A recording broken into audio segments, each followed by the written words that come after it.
تو آپ کو کیوں ڈر ہے اتنا ان ججز کا جو حق اور سچ پر کھڑے ہوتے ہیں؟ آپ کو اس طرح کے ججز کیوں چاہیے جن کو آپ اپنی مرضی کے شوکت عزیز صدیقی صاحب بھی کھڑے ہو گئے, عزیزہ صاحب بھی ہو گئے.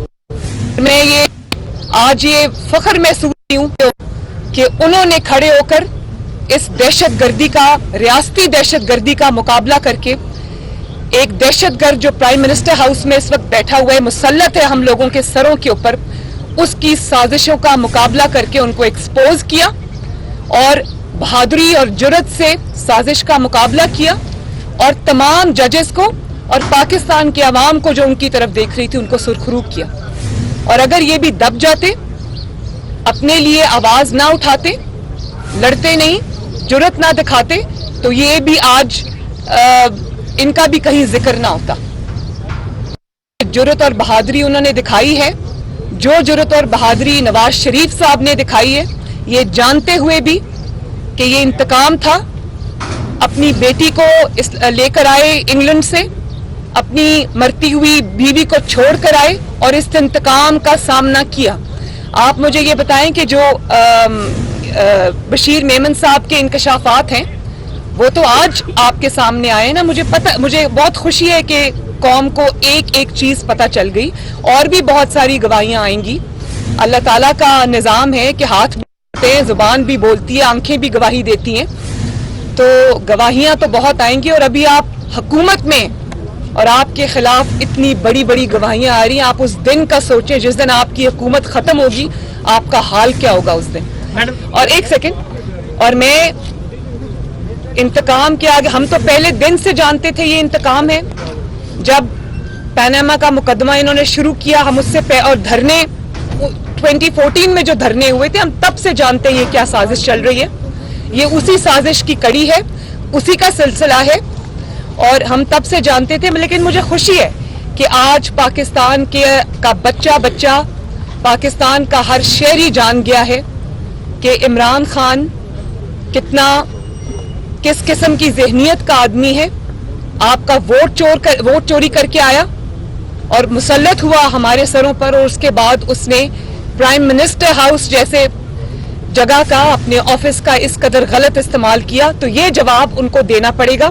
اور میں جوڈیشری سے یہ ریکویسٹ کروں گی کہ جو قاضی فائز عیسیٰ صاحب کے ساتھ ہوا ان کو تو انصاف ملا, آگے بھی ملے, اللہ کرے. اور میں یہ بھی ریکویسٹ کروں کہ جسٹس شوکت عزیز صدیقی صاحب کو بھی انصاف دیا جائے, ان کی بات بھی سنی جائے. انہوں نے سٹنگ جج ہونے کے وقت انہوں نے یہ انکشافات کیے تھے. اس کے اوپر جوڈیشل کمیشن بننا چاہیے, کیونکہ آج اگر کٹہرے میں شوکت عزیز صدیقی صاحب کھڑے اور جسٹس قاضی فائز عیسیٰ صاحب کھڑے, تو کل کو کوئی بھی جج یہاں پر کھڑا ہو سکتا ہے. تو صرف اس لیے کہ کوئی جج جو ہے وہ حق اور انصاف پر چلنے والا ہے, اس کو کٹہرے میں لا کر کھڑا کر دیا جائے, اس کی وائف کو, اس کی فیملی کی تذلیل کی جائے, ان کو عدالتوں میں گھسیٹا جائے. اس روش کو ختم کرنا ہوگا. تو میں جوڈیشری سے یہ ریکویسٹ کرتی ہوں کہ اس کے اوپر جوڈیشل کمیشن بنائیں, جو قاضی فائز عیسیٰ صاحب کے کیس میں عمران خان کے اوپر الزامات لگیں کہ انہوں نے کس طرح اس سازش کو پرائم منسٹر ہاؤس میں بیٹھ کے تیار کیا, اور کس طرح سے ان کے خلاف جھوٹا ریفرنس دائر کیا, اور کس طرح سے ان کا پورا کریئر خراب کرنے کی کوشش کی. دیکھیں ایک منٹ, پٹیشن ہم اپنے آپشنز اوپن رکھ, ہم پر کہا گیا کہ آپ یہ دیکھیں کہ میں ارشد ملک صاحب تھے, جب ان کی ویڈیو میرے سامنے آئی تو میں رکھی, اور عمران خان صاحب کیا کہہ رہے ہیں, وہ کہہ رہے ہیں کہ اس کے اوپر دہشت گردی کا مقدمہ بنا. ان کو یہ کہہ رہے نہیں بھی بنتا. اب میری ایک بات سنیں, دہشت گردی کا مقدمہ میرے خلاف بنتا ہے یا عمران خان کے اوپر بنتا ہے جس نے یہ اتنی بڑی سازش کی. ایک تو آپ نے ججز کو بلیک میل کر کے غلط فیصلے ان سے لیے, ان کے کریئرز خراب کیے, اور اوپر سے آپ یہ کہہ رہے ہیں کہ جو اس کو سامنے لے کر آئے اس کے اوپر دہشت گردی کا مقدمہ بناؤ. رانا ثناء اللہ کو ڈرگز کے الزام میں اندر کرو, شہباز شریف صاحب کو گرفتار کرو, نواز شریف کے اوپر یہ الزام لگاؤ, اس کو بعد میں دیکھیں گے کیا مقدمہ بنتا ہے. غضب خدا کا, یہ کوئی بنانا ریپبلک ہے کیا؟ وہاں بھی ایسا نہیں ہوتا. آپ نے جہاں تک پٹیشن کی بات کی, PMLN مشاورت کر رہی ہے آپس میں, ہم اس کو نہیں چھوڑیں گے. یہ بہت بڑا اور بہت سیریس کیس ہے, ہم اس کو آخر تک لے کے جائیں گے. اسی کیس میں 5 سال کی پوری سازش پنہاں ہے, ہم اس کو سامنے لے کے آئیں گے.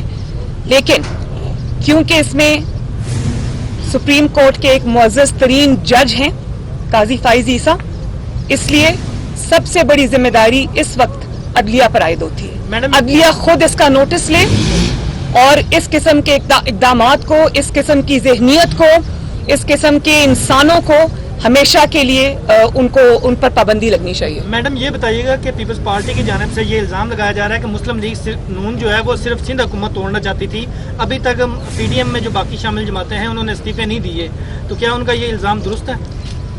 اگر پیپلز پارٹی استعفوں میں شامل اس وقت تک کی حکومت جا چکی ہوتی, اس لیے اب ان کا یہ کہنا نہیں بنتا. اگر PMLN یا باقی اپوزیشن استعفے دے گی اور پیپلز پارٹی استعفے نہیں دیتی تو اس میں اس طرح وہ جو ہم اس کے نتائج چاہتے ہیں وہ نہیں آتے. اس کا مطلب تو اس لیے میرا خیال ہے کہ یہ بہت مضحکہ خیز بات ہے کہ یہ اس قسم کی باتوں کا جواب نہیں دینا. جی میڈم, جب پیپلز پارٹی اور مسلم لیگ نون PDM میں ایک ساتھ قدم سے قدم ملا کے چلا, لگ رہا تھا کہ دونوں جماعتیں اکٹھی آگے بھی چلیں گی, لیکن اچانک سے جو کچھ ہوا سینٹ میں, مسلم لیگ کہیں نہ کہیں پیپلز پارٹی اس طرح قدم ملا کے چلنے پہ. پیپلز پارٹی اور مسلم لیگ نون کی تعلقات کی کوئی ایشو نہیں ہے. سیاسی جماعتیں ایک دوسرے کے ساتھ اختلافات کے باوجود بھی چلتی رہتی ہیں. یہاں پر ہے پاکستان کے 22 کروڑ عوام کا مقدمہ, اور اس پہ مسلم لیگ نون, چاہے وہ پیپلز پارٹی ہو چاہے وہ کوئی اور جماعت ہو, اس پہ مسلم لیگ نون انشاءاللہ تعالی کمپرومائز نہیں کر سکتی. یہ ان کے جنگ ہے, یہ ان کو اس نالائق اور نااہل حکومت اور مسلط شدہ حکومت سے آزادی دلانے کی جنگ ہے, جو ان کو اتنے بڑے بڑے بل آ رہے ہیں, بجلی کے, گیس کے, قیمتوں میں ہوشربا اضافہ روز ہو رہا ہے, عوام مہنگائی میں, لا قانونیت میں, گورننس میں پس رہے ہیں. تو ان کے ساتھ اتنا بڑا دھوکہ مسلم لیگ نون کم از کم نہیں کر سکتا. اب موجودہ صورتحال میں تو ایسے ہی لگ رہا ہے کہ جیسے حکومت اپنے 5 سال پورے کرے گی, کیونکہ PDM کی جو جماعتیں ہیں 2 مین وہ اس میں سے نکل چکی ہیں. آپ کو ایسا لگ رہا ہے, لیکن جو ان کی حرکتیں ہیں مجھے تو بالکل ایسا نہیں لگ رہا کہ بجٹ کے بعد بھی سروائیو کر سکتے ہیں.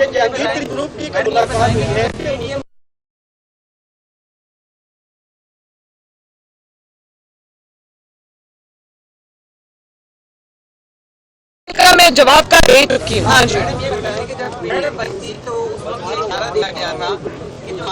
باجوہ صاحب ہے, ان کے احساسوں کے حوالے سے PDM کے پلیٹ فارم سے عدلیہ سے رجوع کیا جائے گا. آج آپ کہہ رہی ہیں کہ جو جسٹس قاضی فائز صاحب کا معاملہ ہے, بشیر ممن صاحب کے جو انکشافات ہیں, اس کو بھی آپ جو ہے عدلیہ نہیں چھوڑیں گے, تو اس معاملے پر بھی آصم سلیم باجوہ کے معاملے پر آپ نے عدالت سے رجوع نہیں کیا, PDM نے رجوع نہیں کیا. کیا اس معاملے پر جو آپ کہہ رہی ہیں اپنے لفظوں کا پاس رکھیں گے, عدلیہ سے رجوع کریں گے؟ میں ہر بات میں جو اکاؤنٹیبلٹی کا نیریٹو ہے, چاہے وہ میں کسی جماعت کی بات نہیں کری, پورے پاکستان میں وہ تب تک انکمپلیٹ رہتا ہے, نامکمل رہتا ہے, جب تک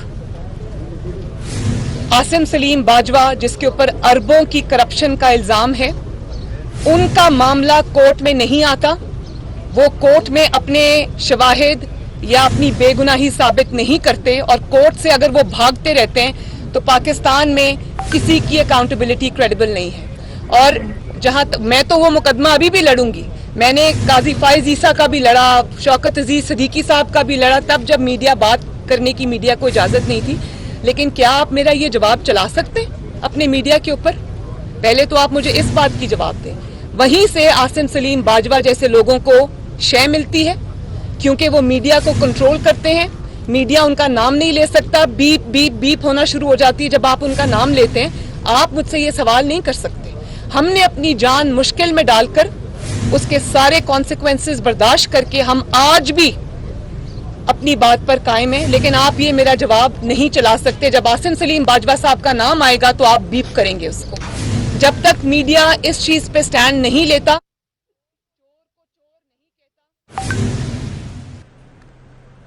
مریم نواز میڈیا سے گفتگو کر رہی ہیں. انہوں نے کہا کہ تاریخ میں کبھی موجودہ وزیر اعظم آفس کے اندر گھناؤنے جرائم کا ارتکاب نہیں ہوا. جبکہ اداروں کے سربراہوں کو بلا کر کہہ رہے ہیں کہ نواز شریف مریم نواز کے خلاف یہ مقدمہ کرو، مریم نواز کی جانب سے کہا گیا۔